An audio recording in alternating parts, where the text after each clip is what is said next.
All right. Welcome back to the Black Ribbon Warrior podcast, where I'm your host, Lee, a stage 4 metastatic melanoma cancer warrior, joined by my lovely bride, wife, honey, darling dear, and melanoma caregiver. Oh, you added a new thing for me. I did, because I think it's important that we bring up the caregivers. I don't think they get enough attention.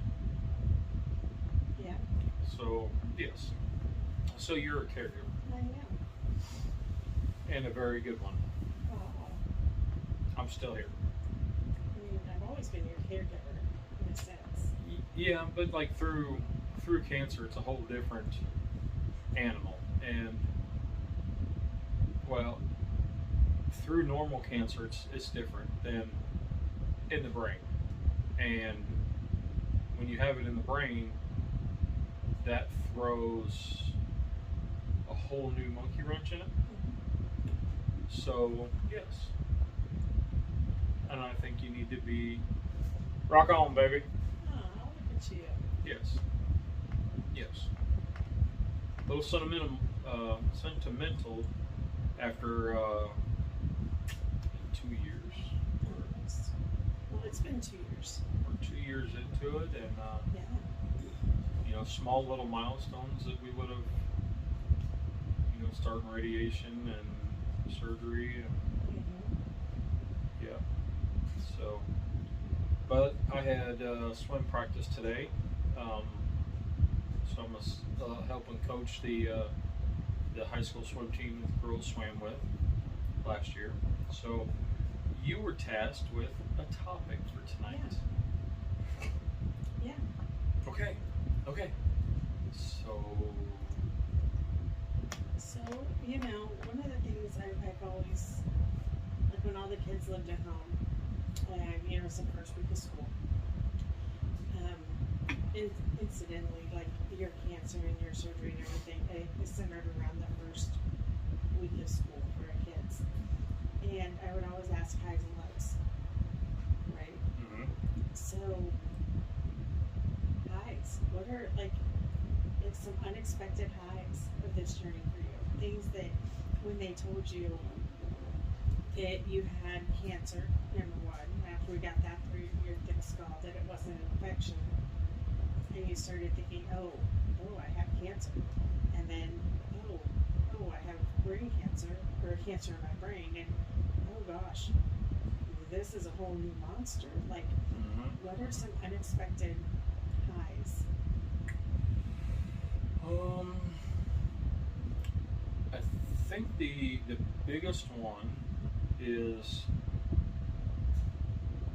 how our family rallied around each other and became tighter.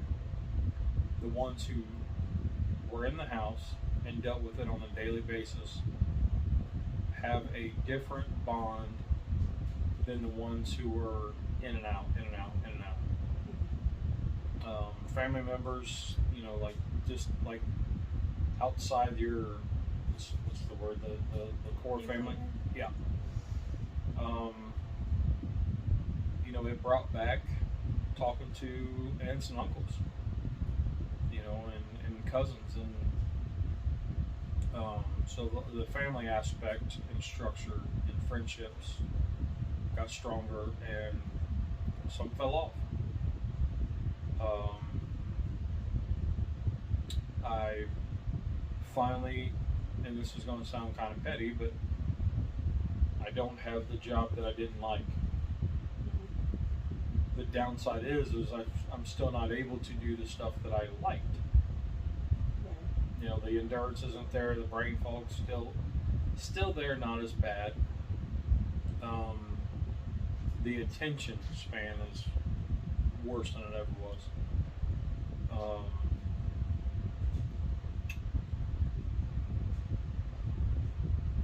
And I think, and this is going to sound kind of wild, but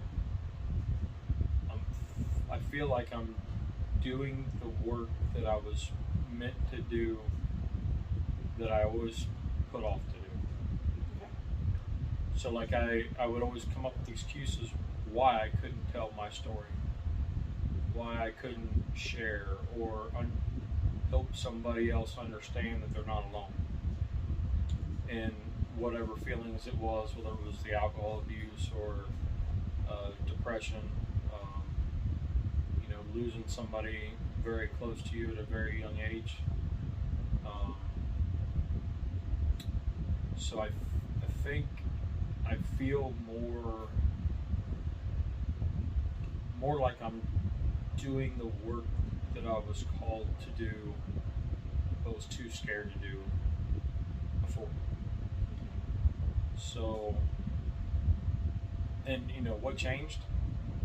I've looked, you know, I mean, I was chasing the coattails of the Grim Reaper for decades, and I actually came face to face with,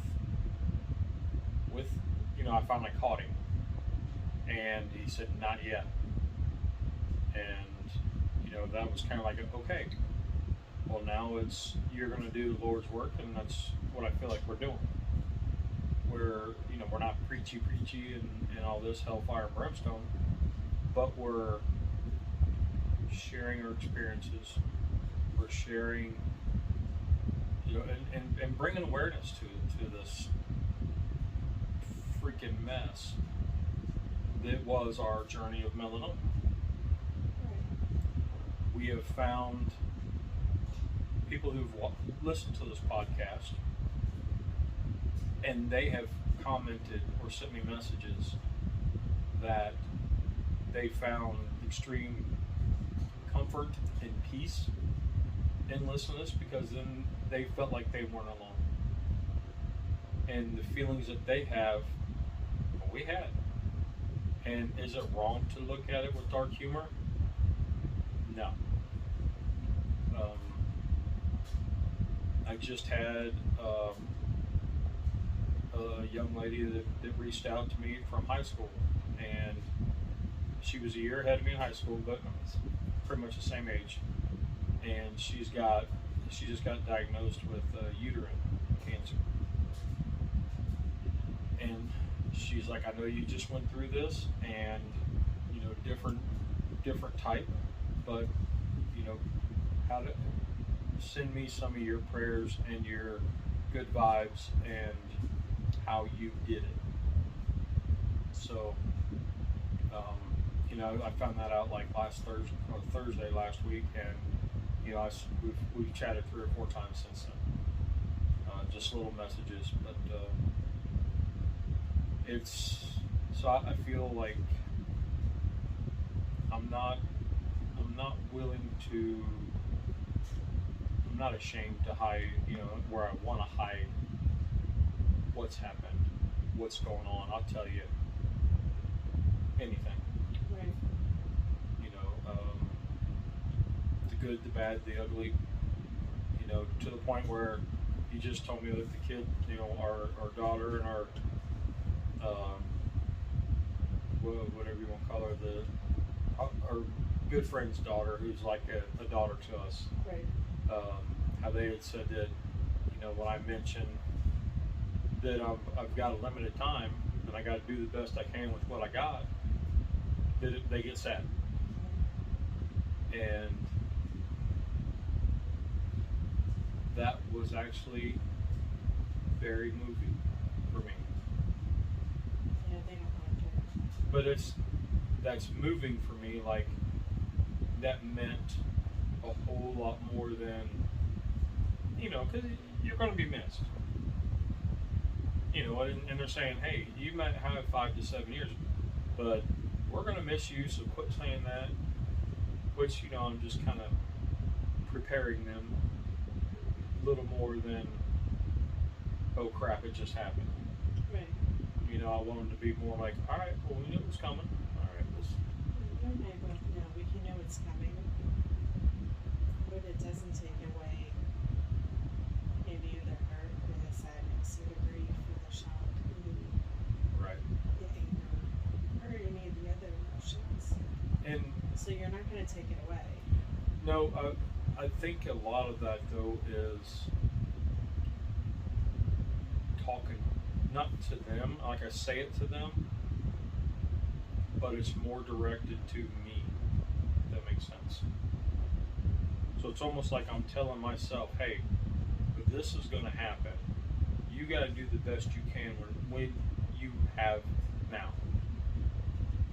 And, you know, and they're the ones that are there when I'm talking, because I'm in a conversation with them, but I think overall it's not meant for them, it was meant for me. Maybe, yeah. And this is not meaning that anything's going on with everybody. No. Everything's still okay. We have a month. Yeah. We're a month out of scans. Today, yep. We're a month out of scans. So we have a month to go until we get to scans. But everything's okay. So this is just all based on statistics and prognosis and things like that. Because the oncologist, when we first met him, and he's like, 50-50 shot, you make it 5 years. Yeah, if we can make it to 5, then you got a 50-50 shot. So, and a lot of what I see on the Facebook group that I joined, 7, and then they have a relapse, or not a relapse, but it comes back. Right. And when it comes back, it's usually worse. Well, whatever it means, you're breath positive, so it's more aggressive. Yeah. To start with. And when I read this today, that when melanoma metastasizes, that's a big word, meaning that it travels. And it has. That it goes to the liver, the kidneys, the lungs, and the brain. So I was like, yep, I'm in the brain, or I was. So, but so I think the highs is I'm learning to get out of my own way, and it's okay. It doesn't matter. I mean, I was a walking zombie in pajama pants, walking around everywhere. You know, my give a crap is gone, and hey, that is a beautiful way to live, because I'm not worried about what so and so says or how this looks or whatever. I'm doing it my way, and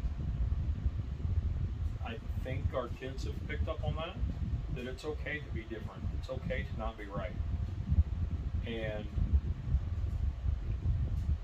so I've learned to say, I'm not okay today. I'm not okay to drive the 5 miles back home. I'm not okay to do this. And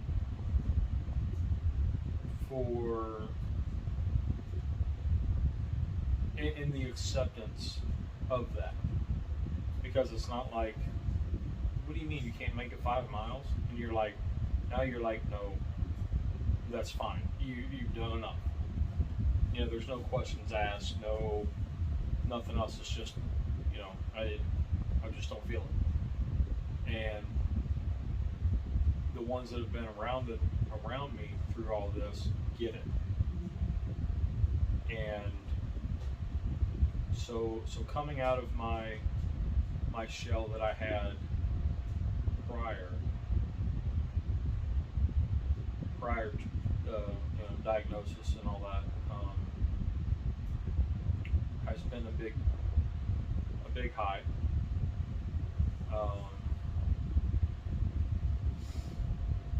Yeah, because if I'm able to be a better version of me through something as traumatic as what I went through, you know, like I'm starting to realize, like it's sinking in that how traumatic it was, and to come out the other side, yeah, I'm not the same person. physically, mentally, emotionally. It's almost a 180. So yeah. What's low that you didn't expect? So you knew cancer was going to take a toll on you, but what's something that you didn't realize would change you, and it's kind of frustrating, or it's upsetting, or something like that? You know, just a low. What's a low? I think that one is where you realize out of sight, out of mind. Where it's, oh, you had melanoma, yeah, you got that cut out, you got that surgery done, you're good. And you're not. And I struggle with, I should be doing this, but I can't. I don't have the focus. I don't have the same passion in some events that I used to have, which is hard because for several years I was defined by cooking barbecue, and I kind of made that my thing, is grilling and barbecuing and trying to do competitions for the state barbecue association. And I'm 2 years out and I don't have that same drive and that same passion. I like to do it, but I like to do it in shorter time frames. Like, pork butts, I don't want a 10-hour cook. I just don't have it where I can get a pork loin and I'm done in 2 or 3 hours. So that's been low because I'm kind of lost, and I feel like I'm lost because I have I have a list of things that I was gonna do when I had the time to do it, and I just don't have the passion that I had when I put those tasks out. I have a list of things you can do. Well, I know, and I'm still working on my dancing. Okay, that's not on the list. I mean, I still like to fire up the grill and the smoker. It's just not as the every day or twice a week that I used to do. So that passion's fallen by the wayside. I love going fishing, but I don't do it very often. Why? Just because I don't feel like it. It's like reading. I picked up reading while I was off with this, which is crazy because you've never been a reader. Yeah, and my mind's all over the place.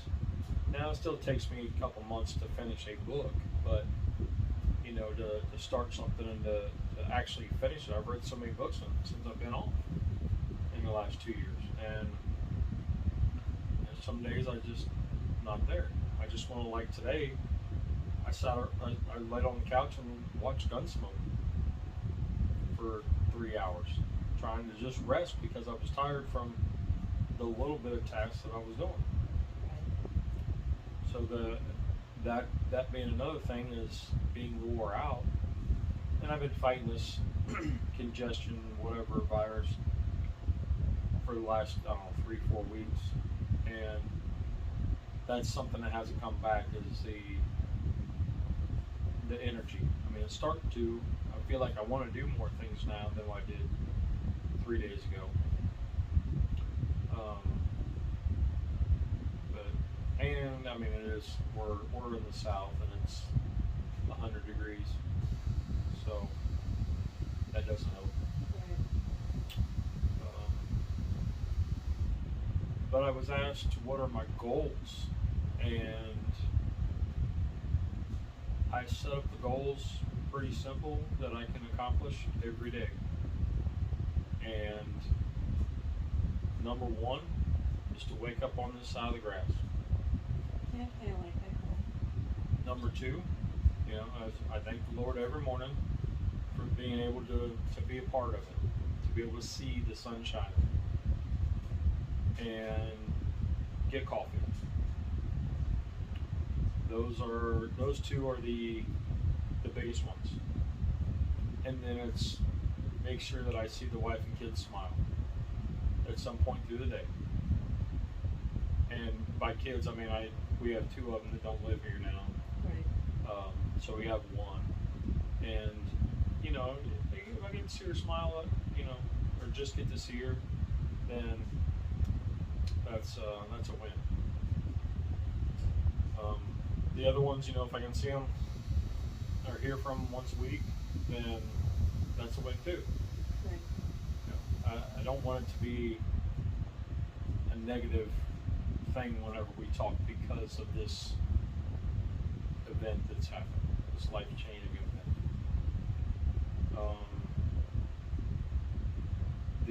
One of the other lows,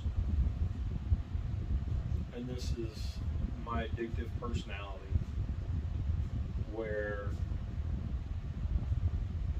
I was able to get, because I'm a type 2 diabetic, it's hard to get a continuous glucose monitor through your insurance. Because I had cancer diagnosis, they pushed it through. They were like, yep, no problem. So wearing that, it's a blessing because you can check your sugar at any point in time. But it's a curse because you can check your sugar at any point in time. Okay. And I've noticed with the thyroid, when the numbers are a little higher, my sugar's a little higher. And I start doing the let's eat and try to control the diabetes to the sugar number when the number's not the same as what it should be. Right. This is having an impact. Right. On it that if you didn't have this, right, you wouldn't be struggling. Right. So if I didn't have cancer, I wouldn't have the continuous monitor, and if I didn't have the continuous monitor, I wouldn't check it 18 times a day and wondering why I'm about to pass out when, you know, my sugar's at a 140. Well, your thyroid's higher, which controls part of that, and so then your number is going to be a little higher as well. So it's that's been kind of a curse.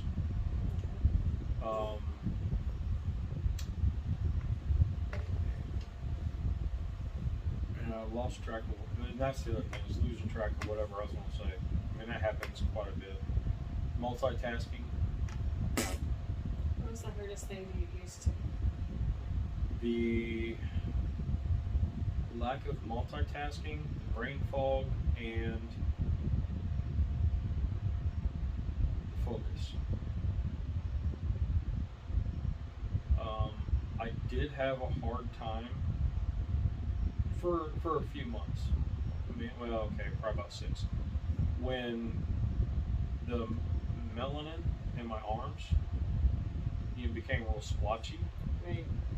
And I kind of laughed with the cup today because I was wearing a tie-dye t-shirt from swim last year or 2 years ago, and I was like, look, tie-dye t-shirt, tie-dye skin. And she was like, are you serious? Get out of here.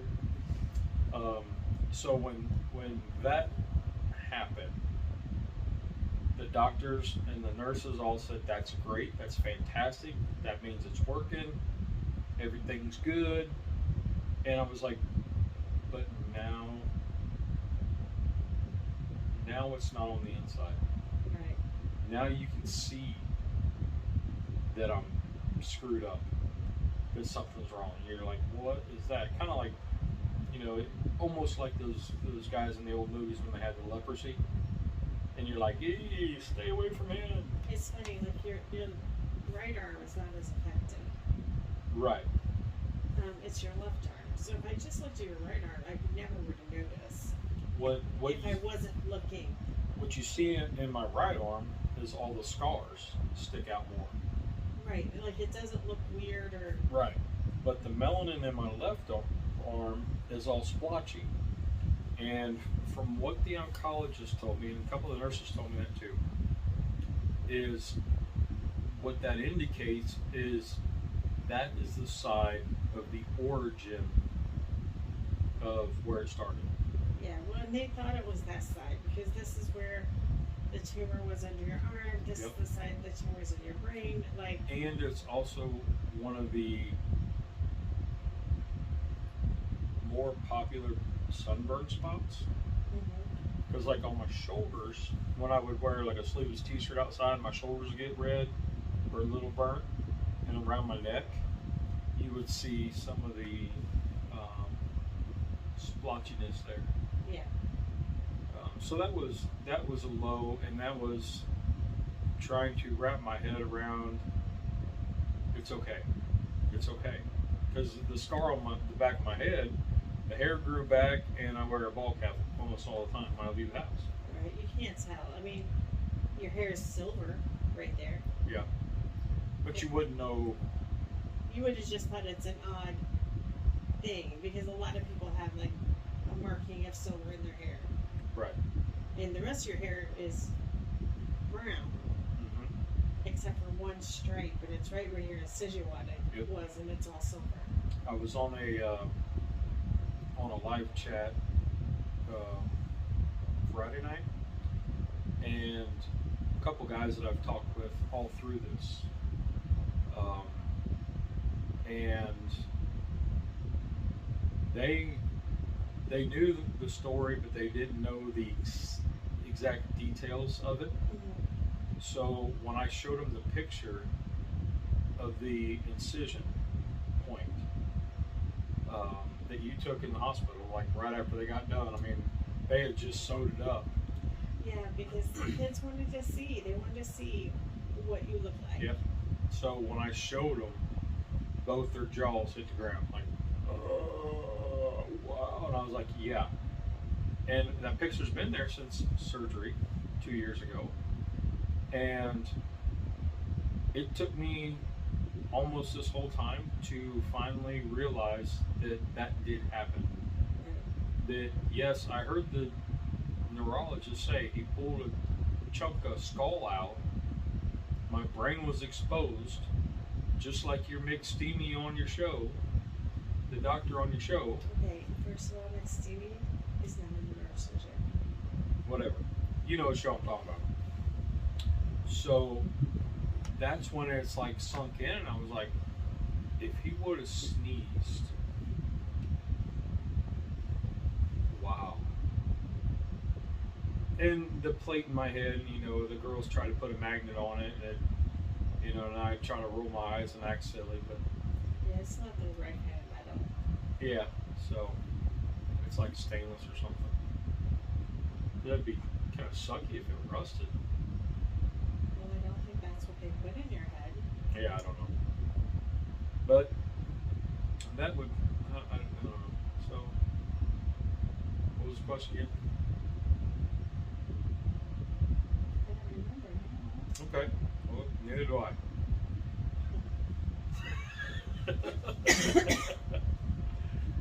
Imagine that. Yeah, no kidding.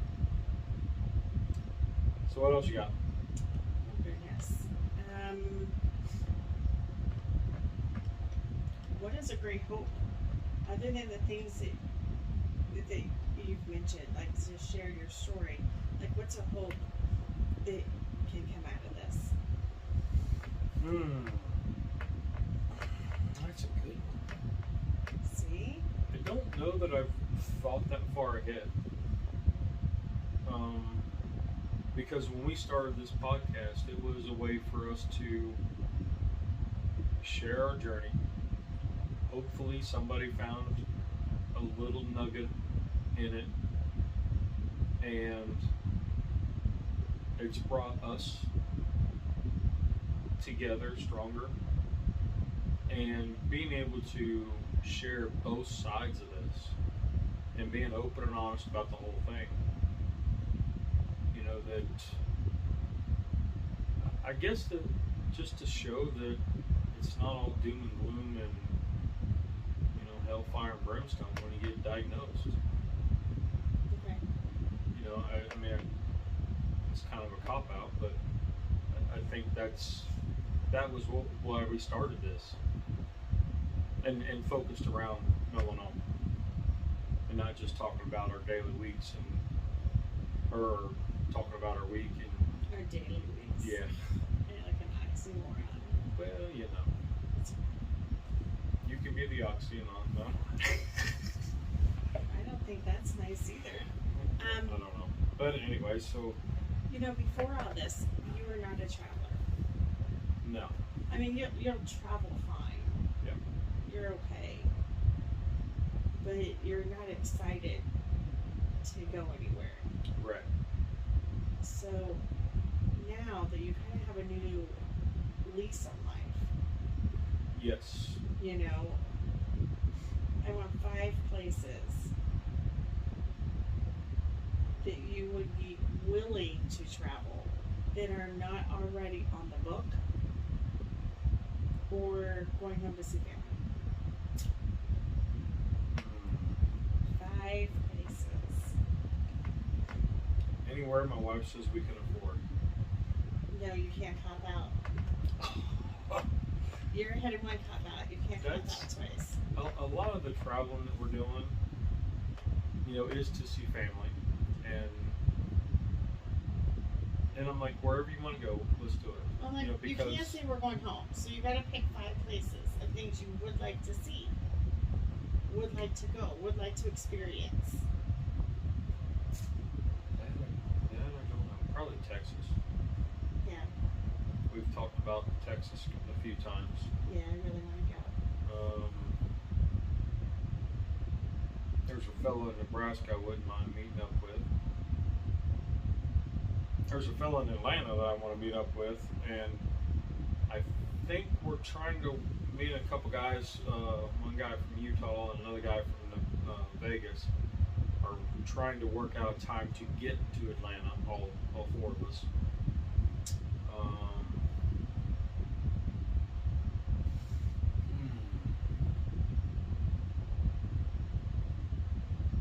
Got a lady in Virginia we're going to go meet. Okay, listen.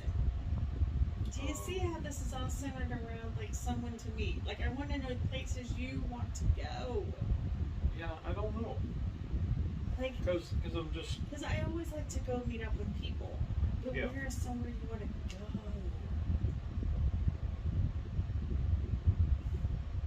I don't know. I hadn't thought about that. I mean, Texas has been on the books for a while. Yeah. Maybe Louisiana. Okay. You want some gumbo? Yeah. We aren't going this summer. No. Mm. I'd like to find a nice old lady that can cook some gumbo, some jambalaya. Yeah. Probably one of those 2 places. Yeah. Oh, you need 3 more. I was going to say, I asked for 5. I don't know. We've talked about doing a cruise. We have. That would Like, what kind of cruise? Like Bahama kind of stuff? Or do you want like the Virgin Islands, like the U.S. Virgin Islands? Or we could just stay on the boat. I don't. okay. Wherever my wife looks. See, that's a pretty. Because when it comes to the traveling, I'm like, yeah, let's go, let's do this. And I want it to be more where you want to go. Because in the long run, that's what you're going to remember is we went wherever, and I didn't care. Like there's not a spot that I'm like, yeah, I want to go here. Like I went to the Grand Canyons with the Brady Bunch. I don't need to see it. Bobby, I was going to say, you did not go to the Grand Canyon. I went with the Brady Bunch, and Bobby met the Indians down in the tribe down in the bottom. You know, so I'm okay. They went to Hawaii. I'm okay. I mean, Hawaii would be cool. Hawaii would be really cool. So Yeah. don't say, I'm fine. I mean, they went to Hawaii. Yeah, I went with them, but I know not to, get anywhere around the voodoos and the tikis and all that stuff. But anyway, like all that travel stuff, it's never been a passion for me. Right. So to think about it now, it's still not like I'm driven to go see the Sphinx or something like that. Well, I don't want to see that. You know where I You want know. to go. But so I'm like, wherever you want to go, we're going to make those memories. Mm-hmm. And that's why I'm like, wherever you want to go, babe. Because those are the memories you're going to have. Right. Regardless of whether I'm here or not, those are what you're going to remember. Mm-hmm. So, and I'm not much of a travel, you know, like I don't have certain things that I want to go see. Like I don't really. It would be neat to see the Rose Bowl Stadium. Okay. But I don't. It's not like, man, I've got to go see that. Like I can't wait to go see it. Maybe you can live vicariously. Yeah. So our cousin just went, and Yeah. he'll show me pictures and tell me about it, and I'll be like, all right, cool. That's Right. it. So I don't know. I mean, you've talked about like Greece and Paris and all that stuff. Yeah, if you want to go and we can afford it, go. Book it. We might have to go down. We might have to do like Ireland. I think Texas first, though. Yeah, Texas is first. Yeah, I really think Texas would be first. Yeah. Yeah. We just gotta plan it. I gotta talk to some people. Yep. Maybe to do some talking. But yeah, that really hasn't changed a whole lot as far as. Well, I thought, well, maybe. Yeah. You are more agreeable. But and a lot of it's. So like driving in the car, if I'm driving, which is short distances, then I do okay unless it's raining or there's a heavy traffic. Right. So if there's nobody on the road, I'm okay. For short distances, the longest I went was 3.5 hours, and I was donezo when we got there. Right. I mean, I was afraid. I was done. And traffic wasn't bad until the last half hour. But riding shotgun, I have a hard time looking out the windshield. Right. So that gets a little too stimulating, and I don't want to say it's weird. It gets your anxiety flared up, but not to the point where you got to breathe in a bag. Mm-hmm. So it's more like just too much stimulation. But if I sit in the back seat and I can pull my hat over my eyes, boom, I'll ride all day long. Right. Not sleep, but just sit there. I'm okay. Yeah. But I gotta have, close my eyes and have my hat over my eyes, and I'm a good rider now. Where I went from, I was driving all the time to now I'm a rider. Yeah, now I'm a driver. Yeah. So a lot of travel that always makes me hesitant of traveling is one, because it's a lot more on you, and knowing that I can give you a break, but in an hour, unless there's traffic, that's probably going to be about it. Right. And that's enough stimulation for the day. So, yeah. But we are adventuring out and trying little things closer, Yeah. which is always good. Yeah. Speaking, we should try that coffee shop uptown. Just opened. Yep, there's a new I coffee didn't shop. make it this weekend. I was going to, and I just didn't. Yep. It is what it is. Well, maybe we can do that this weekend. We're not gonna be here. Oh, that's right. Remote location. Yeah. I don't know when, but we'll figure it out. I have to look up the hours. Yep. See what the hours are. Yep, we'll figure it out. Yeah. It's all good. So what else? I don't know. You kind of burned through a lot of my questions here. Well, did I answer them good enough? Yeah, I mean. Okay. So what about you? What have been your highs through this? I think one of the most unexpected things is you opened up. Yeah. On something that I thought would really shut you down. And you wouldn't want to talk about and you wouldn't want to share. You opened up on that, but then you opened up on everything. And not only did you open up to me, but you know there were parts of yourself that you really guarded really, really tightly. And you opened that up, but then you opened up to be like, here are things that I'm not happy with, and let's have a conversation about it. And you're not super confrontational. And you kind of became a little more confrontational, not in a bad way, but you were willing to have those conversations that weren't easy and didn't have good feelings and did bring emotion. And I think that was one of the things I truly didn't expect out of you. Hell yeah. I know, you evolved. Yeah. I think that's one.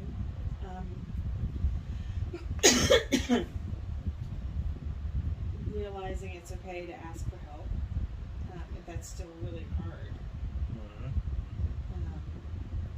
And accepting help is really hard. But it gets a little bit easier. You know, we really try hard not to ask for things. And we've never been asked for things kind of people. Right. And what do you want for Christmas? I don't know. I don't need anything. That's really how we are. And you know, we've had really good people support us through this that understood, one, that's our personality, and didn't take it for an answer. I would say that was a huge high, is the outpouring of love and support that we got that we didn't know we had. Yeah, you know, or asked for. It's funny, it's like, I don't know if you do this, I do this.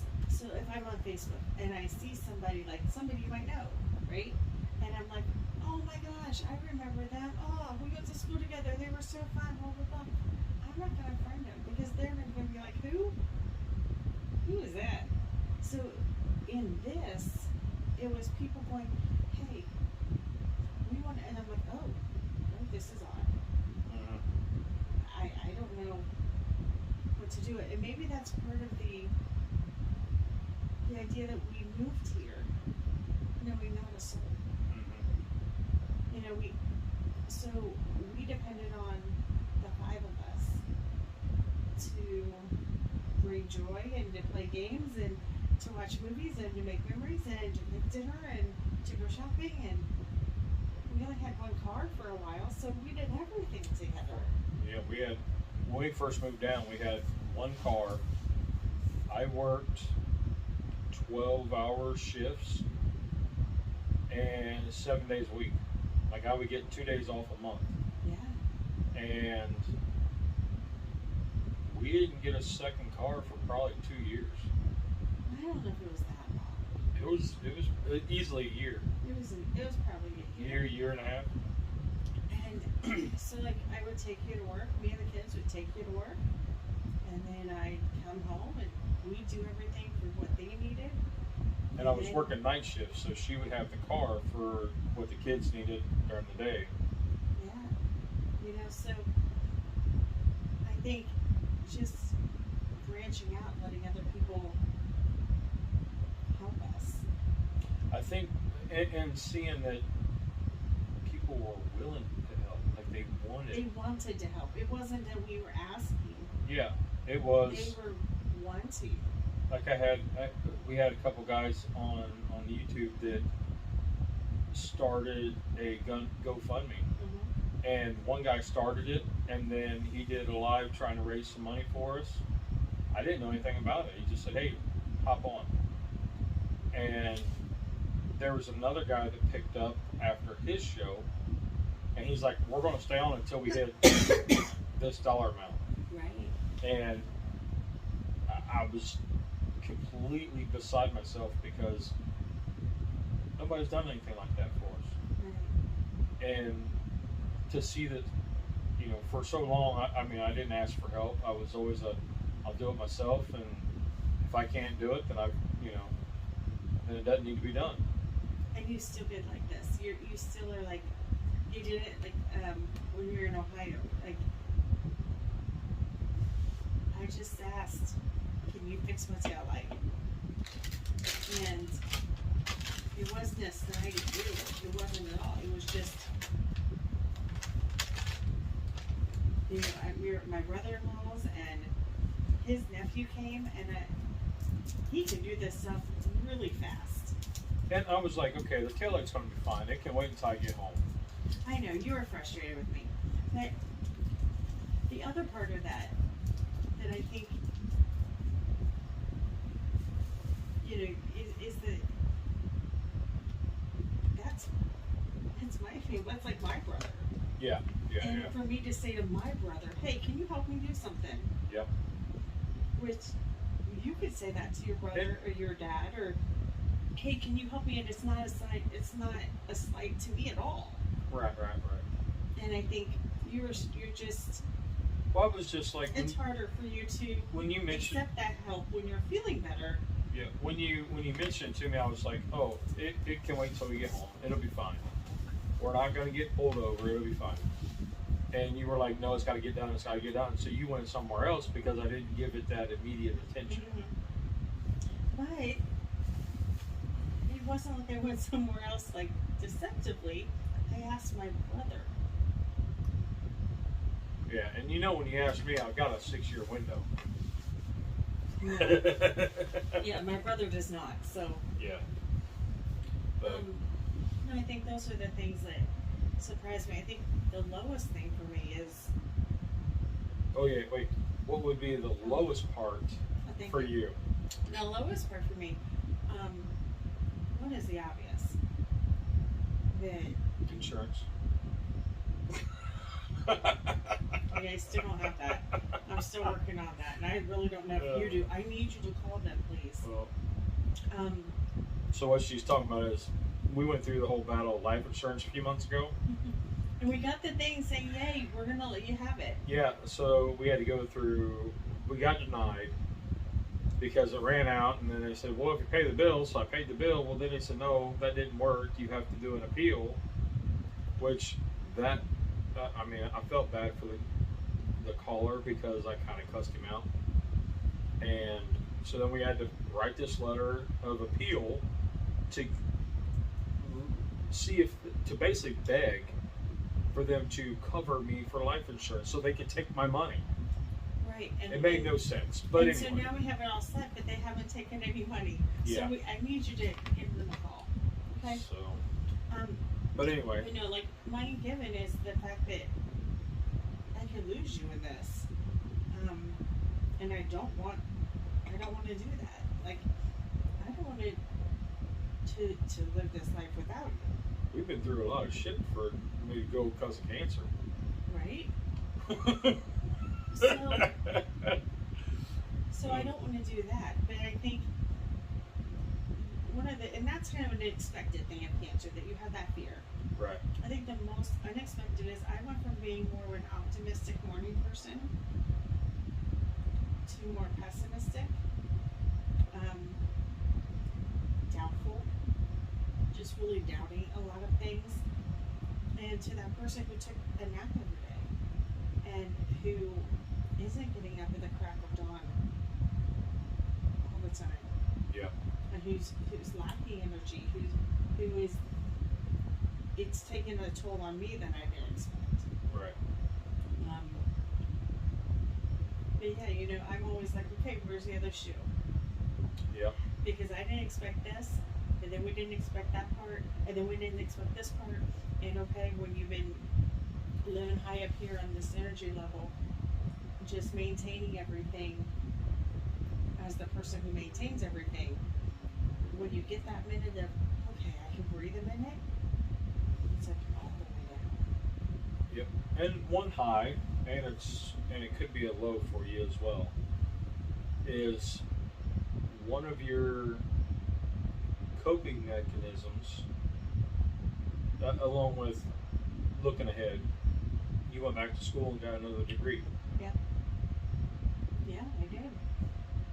Because we found out the insurance was going to be gone, and my job doesn't offer insurance, and so she went back, got a degree, so she had that pile of mess on top of me.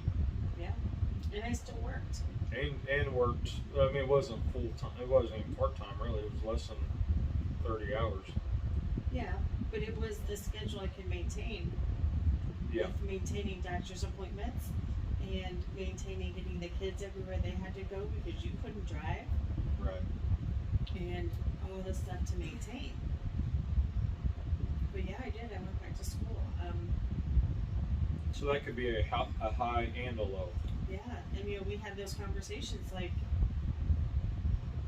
you have a lot of conversations when you have cancer about what we should do. It's like, hey, should we refinance the house? Because we are going to be limited on some things. And you're like, no, because if I die, I don't want you with a new loan. Right. Oh, okay. I mean that is a discussion because you're at that time you don't have very much money coming in and you still got everybody beating on your door. Hey, pay us or we're going to shut you off. Yeah. And you run through that like, how can I get cash quick? Right. And when we had that conversation, it was no, because right now the house across from us sold for X amount of dollars. We paid this much for ours, and that one was built after ours. So the value is probably pretty close. We didn't really narrow it down. But if we were to do that, then we're extending the 10 or 12 years that we've already got under our belts. We're extending that at a different rate, and where if something happens to me and things are extremely tight, you have that as an option later on. Right. Because we're able to get by. I mean, fortunately, we do travel a bit, not a whole lot, yeah, but every 3 months I think we go somewhere. But we travel on the low also. Well, that's what I was saying. So I say every 3 months we go somewhere. We go away for a weekend, and it's usually to a friend's house or a cousin's house or something, to where we can basically crash on the couch, and it's just gas money. Yeah. So living our life in just a different location. Yeah, and it's nice because that's who we are as people. Yeah. We have found the importance and the extreme value in the ones that we frequent. Yeah. The people we stay with and we hang out with. And we got some family that comes in and stays with their family that's not too far away, and we'll go up and we'll spend 2 days with them. Right. And or we'll spend the whole day up there or whatever, hang out with them. But those are the kind of memories that we want to create. Right. Absolutely. Because I don't want to be like, oh well, we traveled and we didn't get to see so and so. Because we were flying, we were jet setting all over the place. Oh yeah, I don't think that's happening. And in the long run, the only thing you got to show for it's a postcard or a T-shirt. Right. And you and I would have memories, but if I'm not here, then it's just your memories, and then it's once you get dementia or you go, then there's nothing left. The people the ones in my life, we live long. Some of them are crazy. Yeah, but we live long. Yep. So, where at least this way we are creating memories with people that are important to us. Yeah. Does that make sense? because it sounds really weird to me. I don't know. You know, we also had why I went back to school. You know, like we had to have that conversation, and I said, I think this is stupid timing, but I think I should do this. And you're like, yeah, I think you should. Because even through all this, like when it first started, I was not one to be taken care of. No. I wasn't one that wanted to be the anchor, like the reason why you couldn't do something. You said to me, if I go, I need to know you have something that's going to offer you benefits. Yep. And so this would offer you benefits. You can go anywhere with it. They need this everywhere. So go ahead and do it. Yep. I'm behind you. And again, it was, we had to plan. So when you For what happens if? when you meet the Grim Reaper and he says not yet, and the Lord says why worry, in the same dream, that's very powerful, and that makes you say it's not about you, it's about everybody else, and you've got a lot of work to do to make sure everybody's taken care of before it's your time. And looking back at all the BS that I put myself through or went through, it all makes sense now. And the hardest thing you can do is live for somebody. It's easy to say you would die for them, but it's hard to say I'll live for you. And to actually go through with that. That's how you honor somebody, is living your life the way they would or they would be proud of. Right. And at this point, I mean, that's where I was at. I was like, I've already met the men, the two guys that you don't want to see, and it's different. Some of the dreams that I had during radiation, that was a wild one. Terrifying. And that was the first round of radiation, and I was like, what in the hell? I think the one was like your second or third one.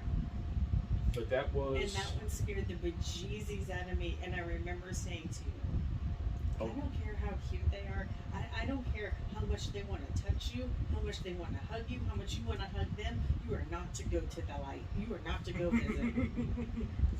Because, I mean, it was so vivid, and you were telling me in such great detail that I don't doubt your visions. Yeah. And I was like, oh, we're getting ready for brain surgery in 2 days. You see a light, you gotta go the other way. Yep. And so I guess a lot of where I was at was I gotta prepare your fields for the rain. Mm-hmm. We talked about that in a church group, and that is one powerful sentence. And if things do go sideways and something happens, y'all got to be ready for it, because I ain't gonna be there. I know. I mean, that's bottom line. I mean, and that's what we've had to discuss with everything. Like, yep. So it's scary, but yet that's where I'm at. Is it's real. Yeah. So if we can, like doing this podcast, we were able to air out any questions or sort of hard feelings, because now we're able to understand where both of us were. I mean, those are hard conversations to have with you, like. Yeah, and being that I had brain trauma, and I was like a zombie for most of it, and a lot of them I don't remember. Well, and you do have that addictive gene with you, and so when you find something you like, you keep getting it. think that's fair. Yeah. So as you like, I don't know, it could be anything. It could be whatever is on your plate that minute. Mm-hmm. And it could be cooking things. It could be fishing poles. It could be tools. It could be, and I kept going, stop looking at things. And stop buying things, because when you go, I'm going to have to deal with all this. And that was a big thing. So I went through, the cast ironitis was pretty big there for a while. And it was really fast. Yeah. And that is part of that addiction of yours. And it's... You're like a junkie and you need more really fast. Yeah, I need more rusty iron. And she would always ask me, what are you going to do with this one? What am I going to do with it when you're gone? And I'm like, you'll get $3 for it at the yard sale. And I ended up giving pieces away. Yeah. So some really nice old pieces. They weren't worth $100. They were worth probably about the $7 I paid for them at most after our season them. But I gave them away to some people that really, I think, enjoy them. And they'll have that as, because I also gave them a copy of the history of that style of piece. But it is having those conversations. And those are things that... Because if you remember in the... I felt like my dad for a minute, because you know this. Like, my dad was sick for a long time. Mm-hmm. And he made sure every time he got sick, hey, you know where this paper is. Yep. Hey, you're going to have to be the one. Hey, you're going to have to talk to the family. Hey, you're going to do this. This is my expectation of you. And so it was almost like I was transferring that to you. Say, hey. It was almost like he paved the way. Yeah, like, but it was the other side of it. Yeah. It was, hey, when something happens to you, I'm going to be the one dealing with this, so I need you to have me in mind before you go shopping today. Yeah. Hey. And so then I need to know these things. So then when I do go out and I see some really cool stuff, I'm like, what am I going to do with this when you're gone? I'm like... And it makes it sound like You meanie? What? You meanie? Well, but I mean, it's in all honesty. It sounds emotionally mean, like I'm traumatizing to you, but that is the truth, and that is our reality.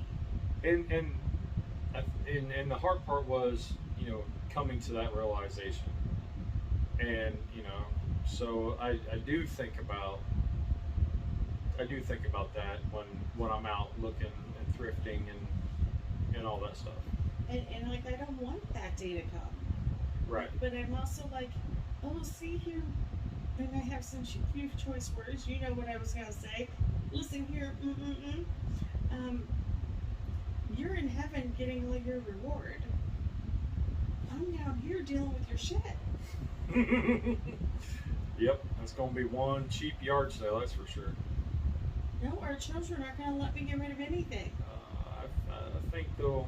No, trust me, because I'll tell you, as the daughter with the youngest without one. a dad, if I could have had his little box he kept his batteries in, I would. If I could have had some of his shirts, I would. My favorite sweatpants are his. Yeah. If I could have had this, I would have. But that option wasn't there for me. Right. So I don't think they will easily give up a lot of it. Well, and I mean, we're mainly talking about cast iron and a couple grills. Honey, this house is much more than cast iron and grills of yours. Well, that's the majority that we're into. Right now. Yeah. I have all of your other addictions. Yeah. So from the past. There's stuff in my closet. Yeah. So those are things that you don't think that you're going to have conversations about. Right. And those are lows, but they're also important. They're not highs, but they are a realization. And it's freeing to know that I can have that conversation with you. That comes back to that where we're open and honest with each other about everything.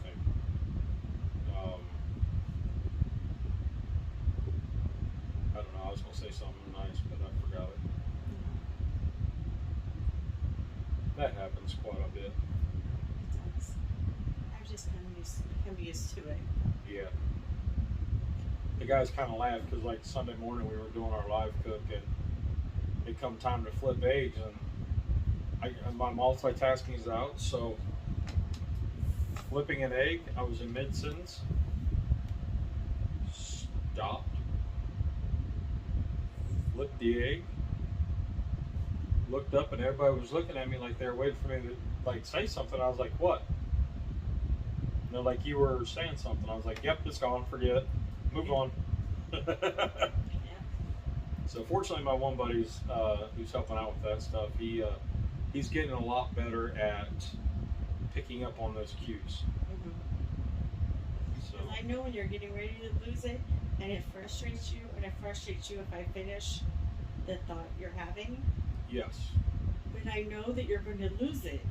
yep. And so it's like, okay, do I let him lose it and then get frustrated? So that means you have to pay attention to me, so that way you can help me get back on track. You know I have been paying attention because you say something and I'm like, I know, like this. And you're like, oh, you do listen. Yeah, see. But it's like, it's a mixed thing. Like, do I let you lose that attention and then get frustrated, or do I finish your sentence? The multitasking is tough. You know. But one huge improvement that I have seen, I do remember the girls and I all having a conversation with you, and it felt like we were like, you know, like, come on, babe, what's the next word? Oh yeah. You can spit out that next word. Come on. Yeah. And like we used to do the kids when they told us stories. Come on. And Yep. Get to the important stuff. Yep. get to the meat. And we were telling you, like, get to the meat. Yep. Let's go. And that's gotten a lot better. Like, you're there more often than not. Unless Yeah. you're tired or And the- uncomfortable or And the haziness and the brain fog isn't near as bad. no, you have to be really tired. Yeah, now it's Sick. more. It's more like an old CD skipping. Yeah. But if you're overwhelmed, if you're tired, if you're sick, if you're really hot, Excitement, yeah. All of that, all your emotions that would raise It your blood happens. sugar. That's when it goes. yeah. They're also all the ones that make me go, do you have another break tomorrow?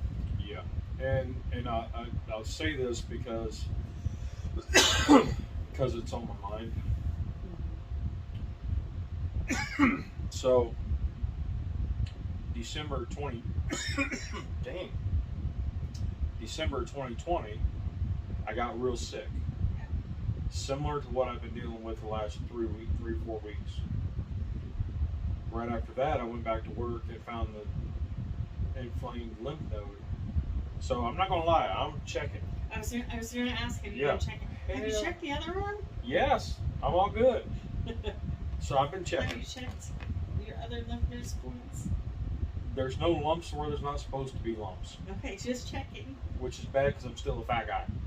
I still got rolls and It's stuff not like that. there. Your lymph nodes would be growing and neck. So anyway, that was when I discovered the lymph node. All good. That's when I discovered the lymph node was inflamed. I thought it was a pulled muscle. And me being that this is what I do, said, Probably not. I said, baby, no So- muscles attached there. And I was like, whatever. So Yeah. fast forward to June, July. You know, mental stuff's really getting bad, and that's when we, found out that there was cancer. So Yeah. there was tumors. So I'm not gonna, it is something I'm aware of. I'm not really panicking over it. I'm not like freaking out. Like, And like know. I said to you, if I hadn't been sick the week before, the 10 days before you started getting sick, maybe I'd be more nervous. right. But I had the congestion and the cough and all of the feelings too, and I had it before you had it. And I just talked to my brother, and he's had the same thing, Yeah, you know, for 4 weeks. So it's just holding on. So I think that's more the correlation. yeah. But I do understand your fear and your nervousness. It's not really a fear. It's more of a, I remember, so Yeah. let's watch this. Yeah. So. Welcome to my life of watching you. Yes, and so many times I'm reading that people are having scans, and then 3 or 4 weeks later they're in the hospital because the tumor popped up, and so it's like they're like, we just had scans 5 weeks ago. And you know what? Guess what? We're going to be prepared for it. Yeah, yeah. It's because the likelihood of it happening is big. Yep.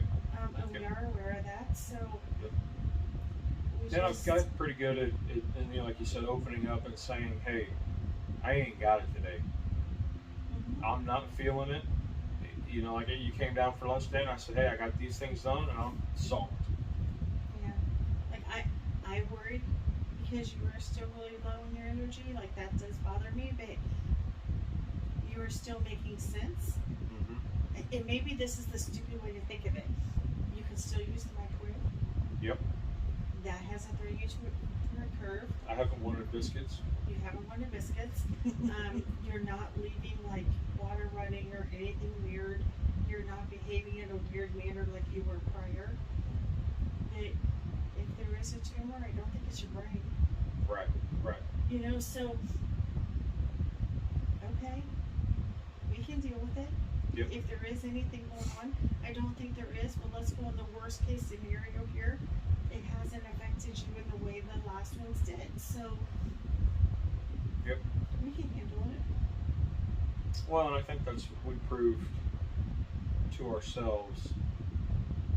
We can handle damn near anything. I mean, like I said, when you meet the 2 people that you don't want to meet, you know, when both of them come to you in a dream and at the same time, and they're like, we're not ready, you're like, everything's changing right now. Everything's changing.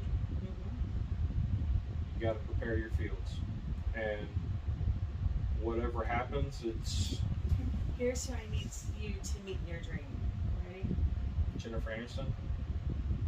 No, that doesn't help me at all. The guy who pushes the button for the lottery balls. Well, I don't know who that is. I don't either, but you got to meet the lottery folk in your dream. Yeah, that would be nice. I would appreciate that. You know, I haven't watched the lottery draws in forever. Well, we don't have cable. That's true. So we used to always get together and watch it, like at my grandparents'. I really did. At my one grandparents' place, we would go over and we had to turn the dial on the TV to the right channel, and then you'd watch the little balls bouncing around in the little in the plexiglass box, and then there's a tube, and one would shoot up to the top and follow around and drop down. And like, oh, 17, and then they open up the next one and it'd do be they bouncing. even do that anymore? I don't know. We need to find out. Somebody shoot me a message and let me know. Yeah. How we can watch it. If it's still like that, or if they just electronic. Bloop. I don't know. I don't know what they do Yeah, now. I don't know if they do that.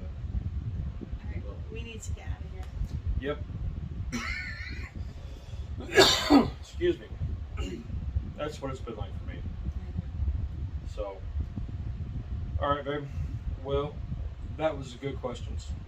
I hope it was entertaining for everybody. And if not, shoot me a message. But let's get out of here. Yeah. All right, everybody. Not every day is a good day, but there's something good in every day. You did it on the first time, and it came out quickly. I've been using it on my dailies. Have you been practicing? Yes. So I use it on my dailies. Okay, Yeah. so yeah, you're practicing. Excuse me. Gosh dang. So, not every day is a good day, but there's something good in every day. And you, my friends, listening and watching, are something good in my day. Yeah. And you, my dear, are also something good in my day. Oh. Thank you. So have a great week, everybody.